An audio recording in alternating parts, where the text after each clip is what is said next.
कि लॉ में परमिसिबल है, but in order to get to be eligible for vote it looks very difficult. अब सबसे बड़ा चीज़ है कि 15 अक्टूबर को इन्होंने शायद ये कंप्लीट करना है। We as a party in all humility neither accept the clarification given by the government in totality, neither do we reject.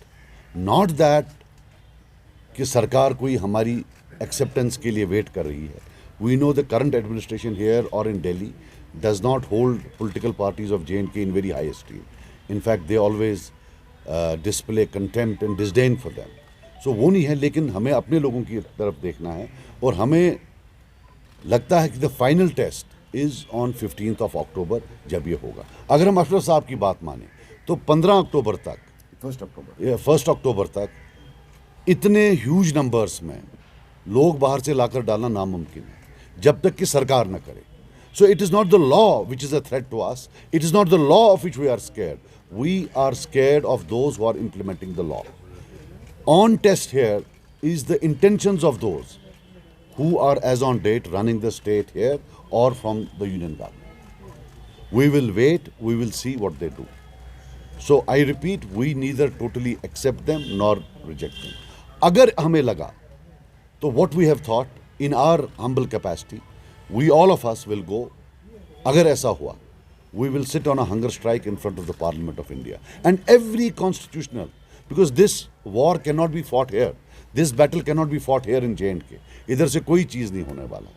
जो कुछ होना है ये दिल्ली से होना है. हिंदुस्तान के लोगों को बताना है कि साहब अगर वोटिंग, ये जो रीजनल एस्पिरेशंस हैं, जो रीजनलिज्म है, प्रोविंशियलिज्म है, अगर आपको बाहर से लोग यहाँ लाने हैं, देन वाई हैव स्टेट्स. एक ही सरकार ऊपर हो, वही तय कर लेगी.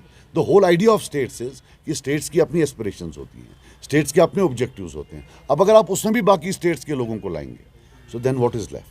But I would have thought that we should wait. Well, we have thought that we will wait until the 15th of October and 1st of October and see किस हद तक जो है ये क्या करते हैं. उसी हिसाब से if it is a satisfactory outcome, if we believe that nothing has been done which could tantamount to demographic intervention, then it's fine. If we feel that there has been demographic intervention, that the rights of the people of J&K have yet again been compromised and they've been further disempowered, then of course we will hit the streets. Not only here, but as I told you, we will go for fast hunger strike, protests in front of all major constitutional institutions in India.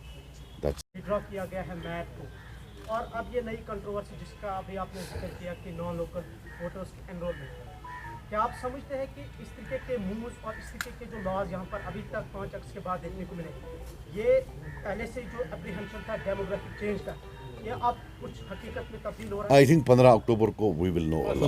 1st अक्टूबर को, I'm sorry, 1st अक्टूबर को we will know everything. Immediate 11 बजे meeting है, आप जा रहे हैं? नहीं, मैं नहीं जा रहा हूँ. And I will tell you in all humility मैं क्यों नहीं जा रहा हूँ. ऐसी बात नहीं है. फारूक साहब ने फ़ोन किया. फारूक साहब एक सीनियर पॉलिटिशियन हैं. Politics apart, I don't agree with his politics. I have a lot of respect for him. But reality is that all party meetings, when they are not to be taken seriously, then they are conducted over media, publicly. When they are taken seriously, you would never know that we met. So, अगर serious होता तो आपको तो पता ही नहीं होता हम मिले होते. अब वो एक महतरमा बोलती हैं आप ऑल पार्टी बुलाओ, वो फ़ोन करते हैं. और सबसे बड़ी बात है कितना प्रिटेंड करें. 24 घंटे हम एक दूसरे को सियासी गालियाँ दे रहे होते हैं. आंखों का लिहाज होता है. कल ही गाली दी है मैंने, परसों उन्हें दी है. वहाँ बैठकर कितना हम प्रिटेंड करें लोगों को भाई एवरीथिंग इज़ हंकी डोरी. एंड आई बिलीव कि ये ऑल पार्टी है, the outcome of this will not change whether we go to the all party or not. And I will again say that in future Farooq Sahab अगर आपको कभी भी हमारी ज़रूरत पड़े, एक फ़ोन कॉल करके बोले सजाद इधर आओ, मैं उठ के चला जाऊँगा. हमारे से सीनियर हैं, मैं उठ के चला जाऊँगा. But Mehbooba ji desperate to retrieve her ground बोलेगी मैं बोलती हूँ ऑल पार्टी, वो हुक्म निकालेंगे. महाराजा हरी सिंह का टाइम गया.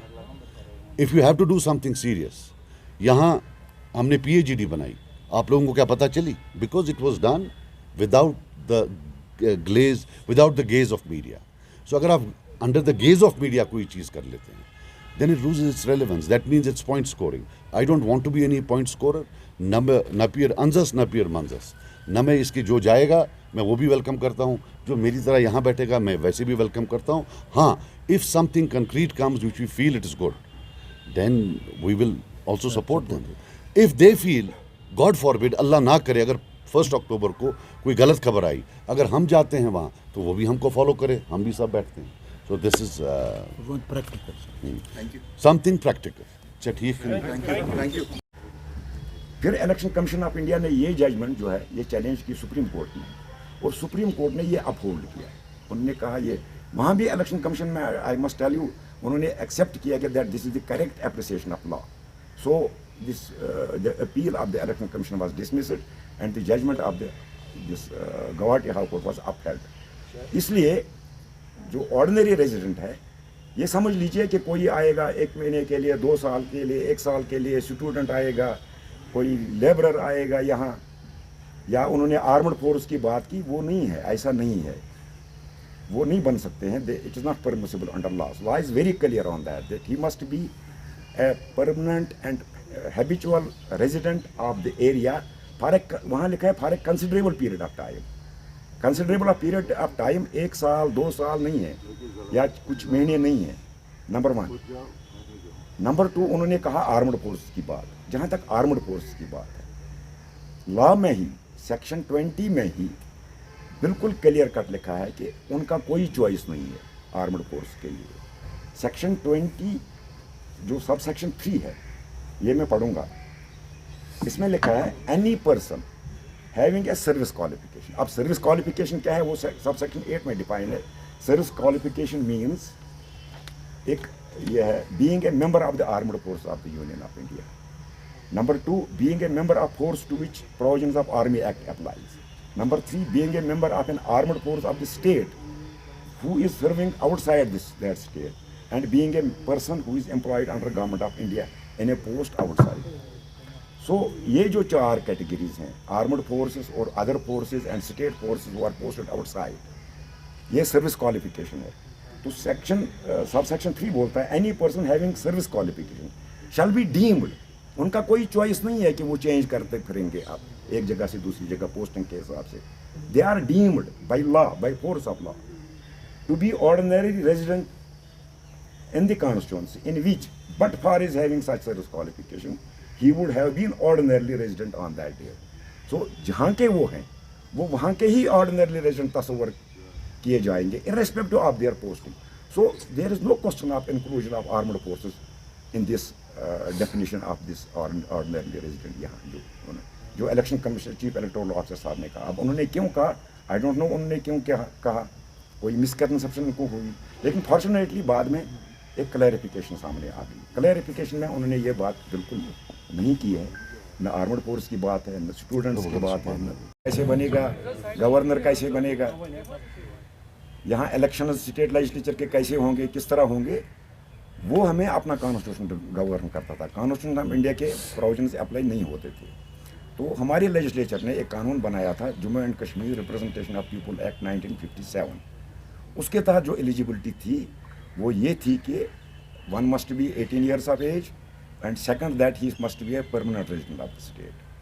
लेकिन जब 5 अगस्त को 370 ख़त्म हो गया, रन डाउन किया गया, उसके बाद जो वो आ गया रिऑर्गेनाइजेशन एक्ट, उसमें हमारा जो 57 का जो लॉ था रिप्रेजेंटेटिव पीपल एक्ट, वो रिपील हो गया. और उसके साथ ही जो सेंट्रल गवर्नमेंट का जो है रिप्रेजेंटेटिव पीपल एक्ट 1951 और 50, वो यहाँ अप्लाई हो गया. अब 50 के तहत जो रिप्रेजेंटेटिव पीपल एक्ट 1950 है, उसके तहत 2 एलिजिबिलिटीज़ हैं, 2 कंडीशंस हैं for being registered as a voter. One is 18 years of age, ठीक है, and second is that he must be ordinarily resident of the constituency, not the state, of the particular constituency. अब सवाल ये पैदा होता है कि ऑर्डिनरली रेजिडेंट क्या है. आज सेक्शन 19 में ही डिफाइन किया है कि ऑर्डिनरली रेजिडेंट क्या है. सेक्शन 19 में जो रिप्रेजेंटेटिव पीपल एक्ट 1950 है, उसमें लिखा है कि a person shall not be deemed to be ordinary resident in a constituency on the ground only that he owns or possesses a dwelling house. इसका मतलब अगर मकान भी हो किसी जगह, this is not the reason, ये ओनली रीजन नहीं है कि उसके लिए कि वो बनेगा वहाँ का रेजिडेंट, पर ये जो ordinary resident, he needs much more than that. अब मच मोर देन दैट क्या है वो सवाल है, वो डिफरेंट कोर्ट्स ने डिफाइन किया है इंक्लूडिंग सुप्रीम कोर्ट। और इसमें लैंडमार्क जजमेंट एक है डॉक्टर मनमोहन सिंह वाली, doctor Manmohan Singh versus election commission of India. ये 96 में आई थी जब मनमोहन सिंह को असम से इलेक्शन लड़ना पड़ा था, एज वो उसके लिए राज्यसभा के लिए होना था। उसमें गुवाहाटी हाई कोर्ट ने डिफाइन किया ordinary resident, that ordinary resident in a constituency as mentioned in Representation of People Act 1950 shall mean a habitual resident of that place, habitual resident, not casual, habitual resident of that place, or a resident as a matter of fact and regular, normal and usual course. It means an usual and normal resident of that place. The residence must be permanent in character and not temporary or casual. को मालूम होगा मोहम्मद अशरफ साहब law secretary रहे हैं लगभग 4-5 साल Jammu Kashmir government के। तो मैं इनसे रिक्वेस्ट करूंगा पहले कि जो लीगल पोजीशन है ऑन नॉन लोकल्स ये क्लियर कर दें, और फिर उसके बाद I will tell you what are version of the events. इस वक्त ये controversy it is the result of जो प्रेस कॉन्फ्रेंस, ये जो कंट्रोवर्सी इस वक्त ये शुरू हो गई है, ये it is the result of the press conference of chief electoral officer JNK। उन्होंने प्रेस कॉन्फ्रेंस में एक स्टेटमेंट दे दिया। उस स्टेटमेंट में उन्होंने कहा कि कोई 25 लाख वोट यहाँ बढ़ रहे हैं। नॉन लोकल्स के स्टूडेंट्स का नाम भी उन्होंने ले लिया, आर्मड फोर्स का नाम भी उन्होंने ले लिया। लेकिन जो उन्होंने बोला उस प्रेस कॉन्फ्रेंस में, that is not supported by law and that is not permissible under law. Law ये है कि एज यू नो कि 5 अगस्त से पहले हमें यहाँ अपना कॉन्स्टिट्यूशन था, जो कॉन्स्टिट्यूशन ऑफ इंडिया। आपको मालूम होगा मोहम्मद अशरफ साहब लॉ सेक्रेटरी रहे हैं लगभग 4-5 साल जम्मू कश्मीर गवर्नमेंट के।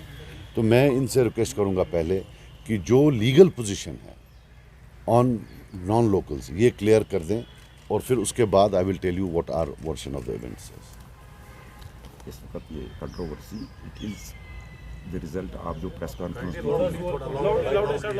ये जो कंट्रोवर्सी इस वक्त ये शुरू हो गई है, ये it is the result of the press conference of chief electoral officer JNK। उन्होंने प्रेस कॉन्फ्रेंस में एक स्टेटमेंट दे दिया। उस स्टेटमेंट में उन्होंने कहा कि कोई 25 लाख वोट यहाँ बढ़ रहे हैं। नॉन लोकल्स के स्टूडेंट्स का नाम भी उन्होंने ले लिया, आर्मड फोर्स का नाम भी उन्होंने ले लिया। लेकिन जो उन्होंने बोला उस प्रेस कॉन्फ्रेंस में, that is not supported by law and that is not permissible under law. Law ये है कि एज यू नो कि 5 अगस्त से पहले हमें यहाँ अपना कॉन्स्टिट्यूशन था, जो कॉन्स्टिट्यूशन ऑफ इंडिया